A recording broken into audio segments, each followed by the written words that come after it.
Hello, and welcome to my YouTube channel, Reading Little Blue Books Out Loud while Stoned.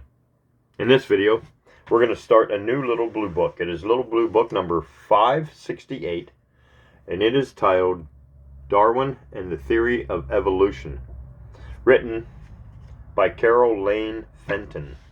And there is no copyright date, but generally these are written in the 1919 to 1940s. This one probably written in the 1920s, generally when most of them were done. So let's begin with the introduction. Although eminent in the fields of geology, botany, and systematic zoology, Charles Darwin's chief fame rests upon his part in the development of the theory of organic evolution. For decades, this theory was considered to be almost inseparable from the man and his work. Even today, there are thousands of people who know nothing of it except as it is associated with Darwin.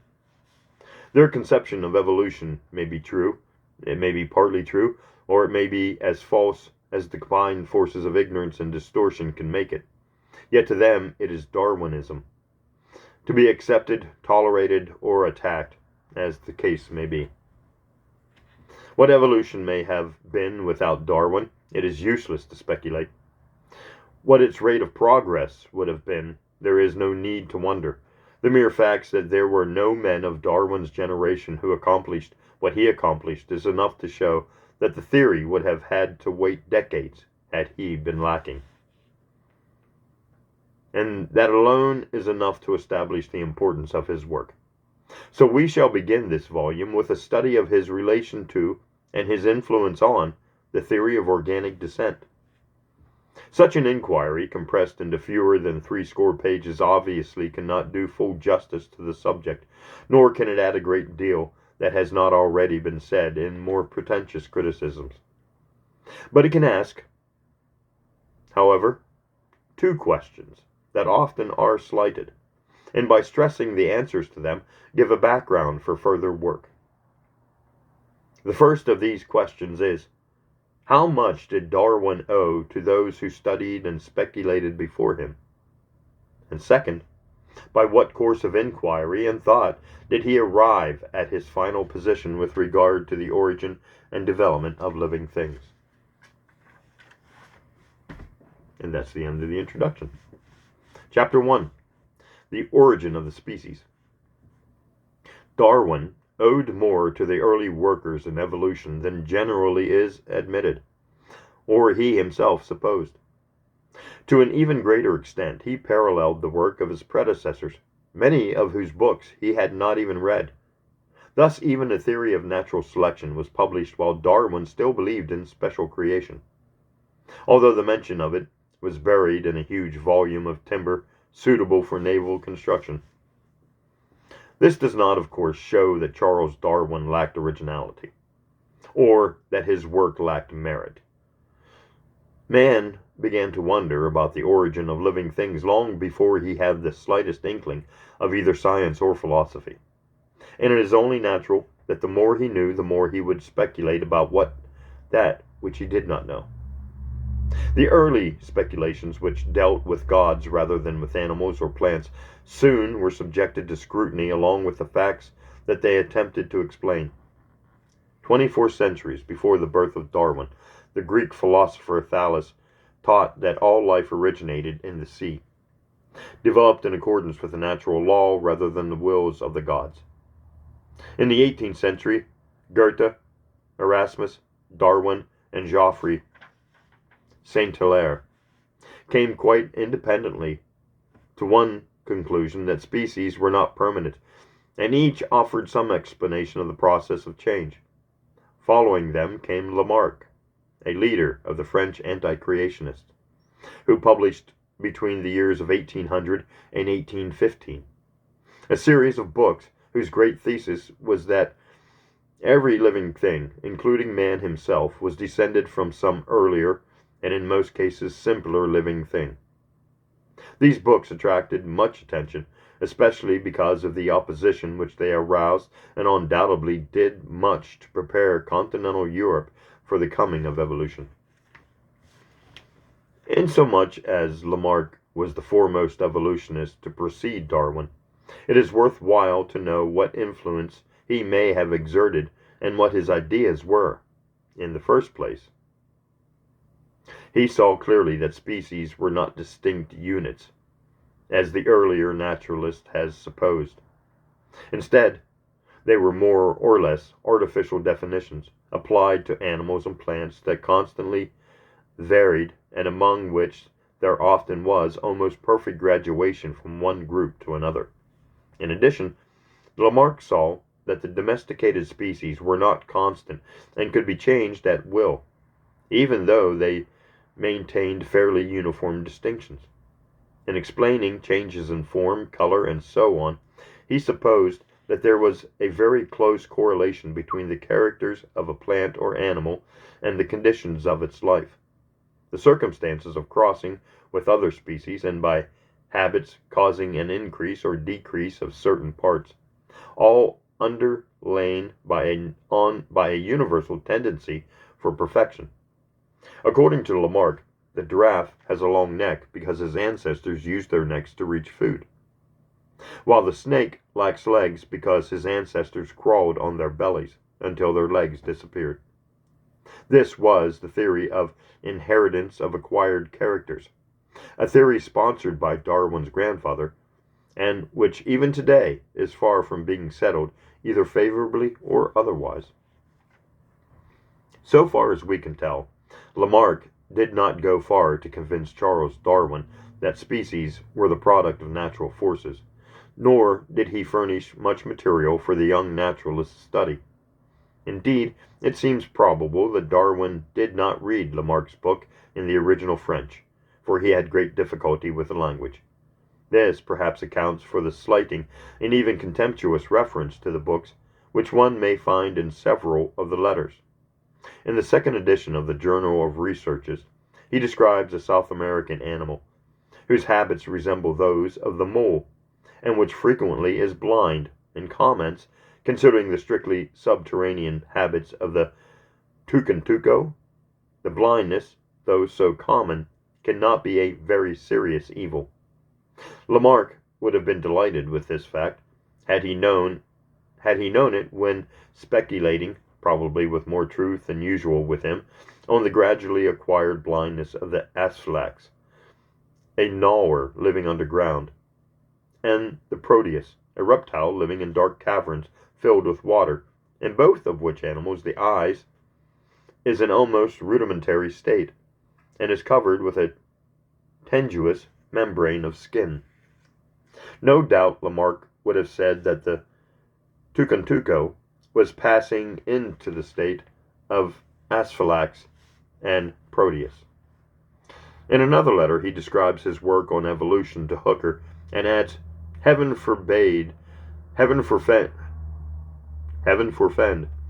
forfend me from Lamarck nonsense of a tendency to progression, adaptations from the slow willing of animals, etc. There is, of course, the possibility that by reading Lamarck and noting his obvious errors, Darwin was stimulated to seek more facts and better bases for interpreting them.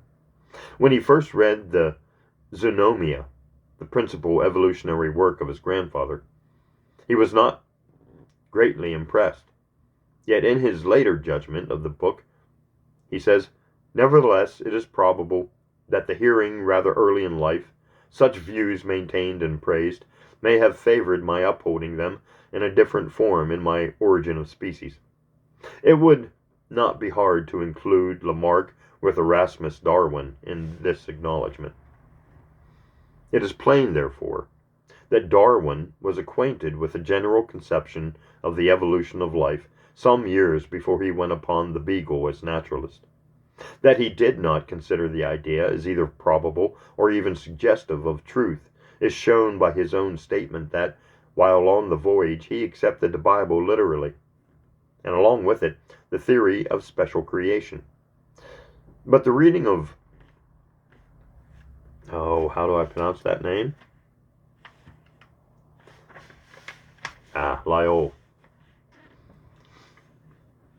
But the reading of Lyell's Principle of Geology in which Lamarck's hypotheses are quite fully explained, and the study of similarities between living and fossil forms in South America combined to bring about uncertainty and in the end a complete change of opinion. Thus, in 1834, though still a believer in special creation, he was able to explain various facts only by admitting that species gradually became modified, and in his own words, the subject haunted him. Yet he was so unwilling to accept the evidence of his own observation that in 1839 he sent his journal to the printer with numerous references to special creation, and no mention of another explanation that seemed to him far more satisfactory. Darwin seems to have accepted the idea of evolution sometime in 1836, or early in 1837, for he opened his first notebook in July of the latter year. Concerning his method, he says, "I worked on true Baconian principles, and without any theory, collected facts on a wholesale scale, more especially with respect to domesticated productions, by printed inquiries, by conversation with skillful breeders and gardeners, and by extensive reading. When I see the list of books of all kinds which I read and abstracted, including whole series of journals and transactions, I am surprised at my industry. I soon perceived that selection was the keynote of man's success in making useful races of animals and plants. But how selection could be applied to organism living in a state of nature remained for some time a mystery to me. The reading and abstracting continued for 15 months before Darwin found an answer to his question, and to how a method of selection akin to that practiced by the breeder might be carried out among creatures not tampered with by man. While reading Matthew's now famous essay on population, the idea came that insomuch as the struggle for food and other necessities of life was just as pressing among all other organisms as among man, there was a ready explanation of the means by which a purely natural selection could be carried on age after age, without the slightest necessity for guidance by some superior intellect. Under such conditions, it would be only natural that the favorable variations would tend to be preserved, while the unfavorable ones were destroyed. The result of this would be the formation of new species. Here, then, says Darwin, I had at last a great theory by which to work, but I was so anxious to avoid prejudice that I determined not for some time to write even the briefest sketch of it. In June 1842, I first allowed myself the satisfaction of writing a very brief abstract of my theory in pencil in 35 pages, and this was enlarged during the summer of 1844 into one of 230 pages, which I had fairly copied out and still possess. But at this time, I overlooked one problem of great importance, and it is astonishing to me, except on the principle of Columbus and his egg, how I could have overlooked it and its solution. The problem is the tendency in organic beings descended from the same stock to diverge in character as they become modified. That they were diverged greatly is obvious from the manner in which species of all kinds can be classed under genera, under families, families under suborders, and so forth. And I can remember the very spot in the road, whilst in my carriage, when to my joy this solution occurred to me. And this was long after I had come to down the solution, as I believe, is that the modified offspring of all dominant and increasing forms tend to become adapted to many and highly diversified places in the economy of nature. It was at about this time that Darwin began to feel real confidence in the results of his reading and experimentation. In January of 1844, before writing out the second statement of his ideas, he wrote to Hooker. Pardon me, we'll pause there. Getting a little cotton-mouthy.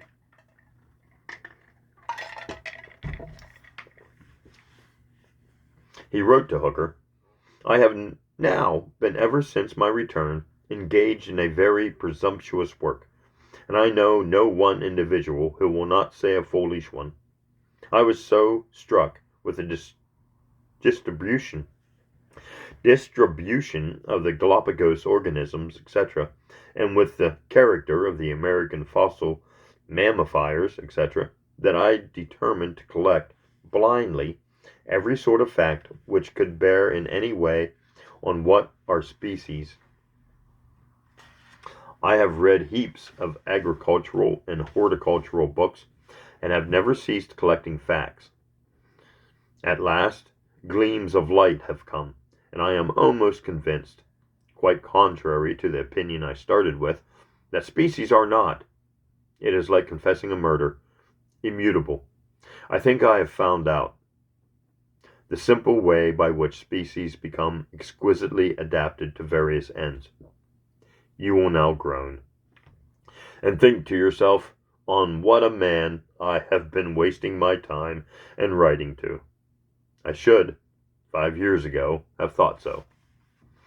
That was the first time Darwin mentioned the subject to Hooker, or, for that matter, to anyone outside of his own household. But the great botanist neither groaned nor regretted the time he had spent in writing. Instead, he accepted the earliest possible invitation to meet Darwin at his brother's house in London. After that, Hooker frequently came to Down, sometimes alone and sometimes in the company of other naturalists. I'm not sure what Down is, D-O-W-N, unless it's where his family lived, or the town he lived in.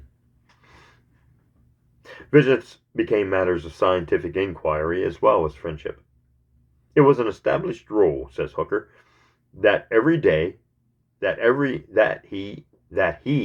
every day pumped me, as he called it, for half an hour or so after breakfast in his study, when he first brought out a heap of slips with questions, botanical, geographical, etc., for me to answer, and concluded by telling me of the progress he had made in his own work, asking my opinion on various points.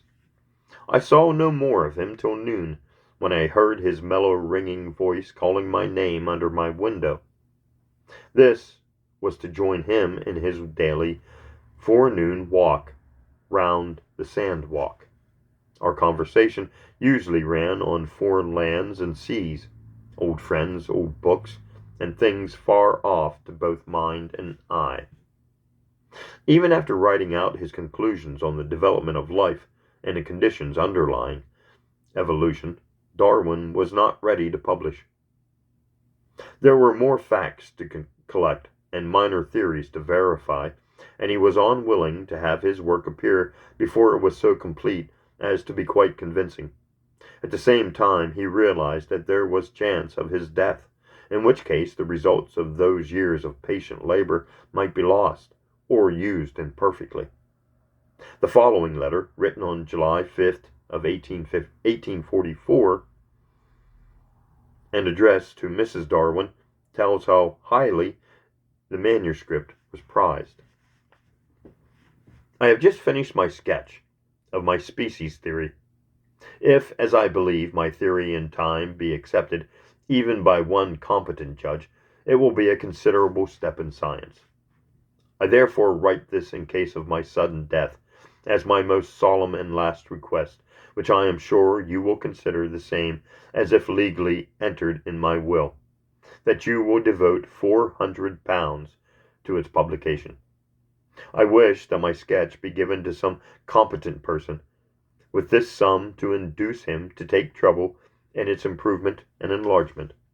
I give to him all my books on natural history, which are either scored or have references at the end of the pages, begging him carefully to look over and consider such passages as actually bearing, or by possibly bearing, on this subject.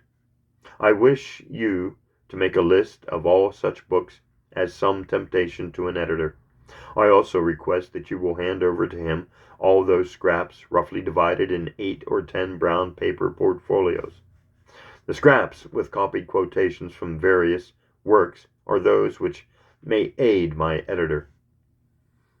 as the looking over the references and scraps will be a long labor, and as the correcting and enlarging and altering my sketch will also take considerable time, I leave this sum of £400 as some remuneration, and any profits from the work I consider that for this the editor is bound to get the sketch published either at a publisher's or his own risk. With respect to editors, Mr. Lyle would be the best if he would undertake it. I believe he would find the work pleasant, and he would learn some facts new to him. As the editor must be a geologist as well as a naturalist, the next best editor would be Professor Forbes of London. The next best, and quite best in many respects, would be Professor Henslow. Dr. Hooker would be very good. Should one other £100 make a difference of procuring a good editor, request earnestly that you will raise £500. This letter gives us, aside from a glimpse of the value which Darwin gave his sketch, an interesting estimation of his various scientific friends, as far as their connection with evolution was concerned. The estimate changed in time, for 10 years later another notation was made on the letter reading, "Hooker by far best man to edit my species volume, August 1854. Fortunately, Darwin's ill health, though painful and hampering in the extreme, did not seriously threaten his life, and there was no need to follow out the directions of the letter. The work of reading, observing, and experimenting went on year after year. The puzzling problem of variation among animals and plants yielded to a solution. Not a complete one by any means, yet one that was sufficient for the time. The concept of selection grew in importance until it became the principal feature of the work. Yet, as the information accumulated, the magnitude of the problem became more clear, and Darwin still hesitated to publish what he considered an incomplete statement of the question and its answer. During these years of investigation, general interest in the beginning and development of life increased.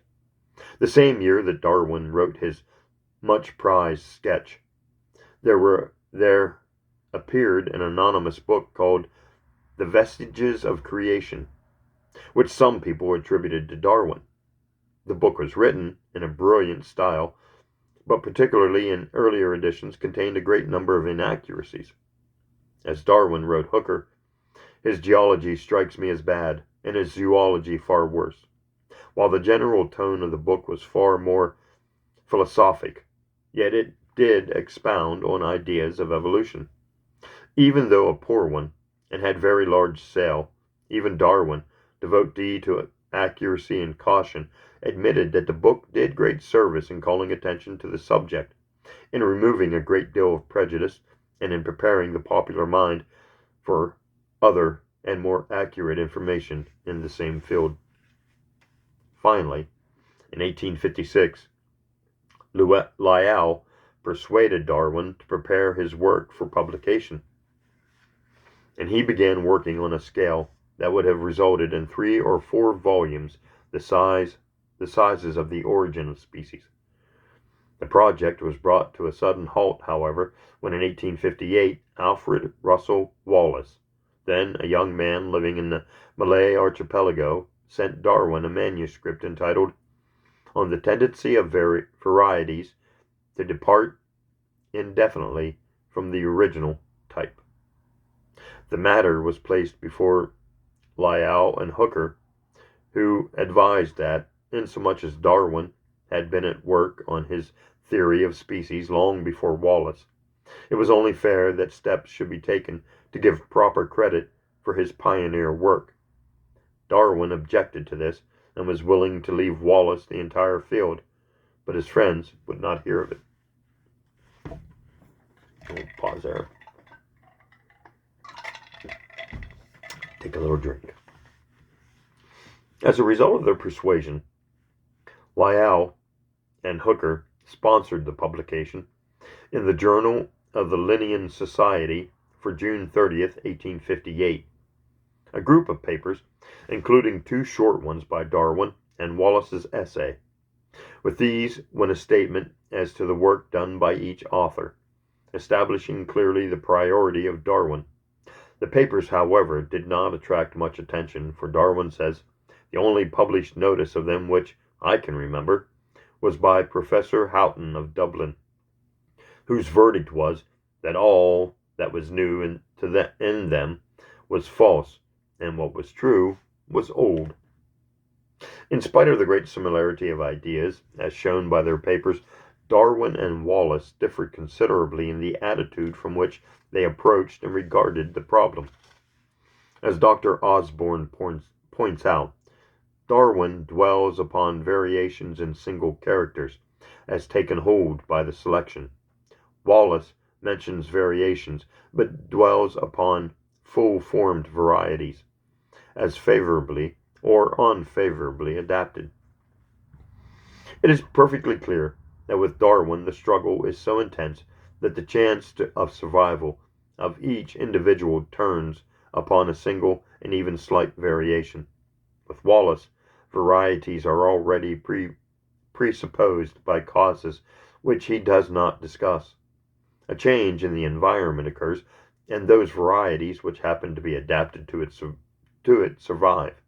Needless to say, of the 2 methods of approach, that of Darwin is by far the more thoroughgoing.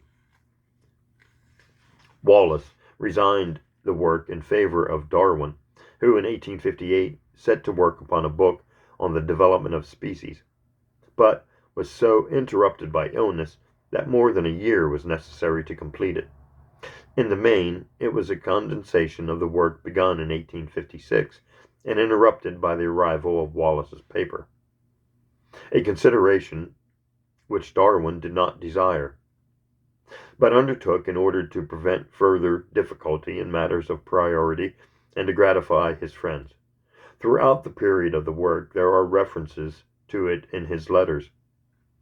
Here, the refusal to read a heavy book until the work of an abstract is done. There a wish that the work would be completed so he could rest. On January 25th of 1859, Darwin wrote Wallace, "Thank God I am in my last chapter, but one." While on March 20, Thank God I am on my last chapter but one. Okay, that didn't really make sense. While on March 2nd, he asked Hooker if he could look over the chapter on geographical distribution. There is an amusing note to a letter on March 28th where Darwin asks Lyell, "Would you advise me to tell Murray, his publisher, that my book is not more unorthodox than the subject makes inevitable, that I do not discuss the origin of man, that I do not bring in any discussion about Genesis, etc., etc., and only give facts and such conclusions from them as seem to me fair? Or had I better say nothing to Murray, and assume that he cannot object to this much unorthodoxy, which in fact is not more than any geological treaty which runs slap counter to Genesis?" Evidently Mr. Murray did not have great doubts as to lack of orthodoxy, nor as to the probable sale of the book, for a few days later Darwin wrote, "I wrote him and gave him the headings of the chapters, and told him he could not have the manuscript for 10 days or so. And this morning I received a letter offering me handsome terms, and agreed to publish without seeing the manuscript. So he is eager enough." Later on, 3 sample chapters were sent to Murray, who confirmed his acceptance of the book. The work of writing and copying went on, and various chapters were sent to specialists for comment and, if necessary, correction. There was much difficulty with style, and even Mrs. Hooker assisted in making corrections. Even after the manuscript was into the hands of the printer, corrections were necessary after the material was set up in type. Probably Darwin became more and more dissatisfied as the work went on, and his health became worse. For on June 22nd he wrote Hooker, "How can a man have anything to say who spends every day in correcting accursed proofs. And such proofs! I have fairly to blacken them, and fasten slips of paper on, so miserable have I found the style. You say you dreamt that my book was entertaining? That dream is pretty well over with me. But gradually the work lessened. On September 30th, the last of the regular pages were finished, and only the index remained to be done. It appears that it was handled by someone else, for in the same letter Darwin mentions the practical completion of the book and the plan to go to a hydropathic hospital on Tuesday or Wednesday. When the next letters were written, the Origin of Species was finished, and its author had spent a couple of weeks in rest. To him, it was neither a great book nor even a well-done one. After 13 months of exacting labor, he could see little in it that another could not have done with more success. Yet, even with his knowledge of its incompleteness and imperfections, Darwin was glad it was written, and impatiently eager for it to appear and meet the judgment of those who had taken no part in its production. And that's the end of chapter 1. I think that's where we'll stop. Yep.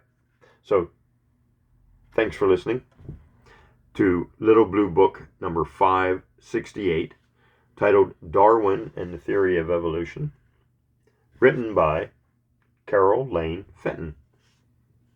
Thanks for listening, and join me in part 2.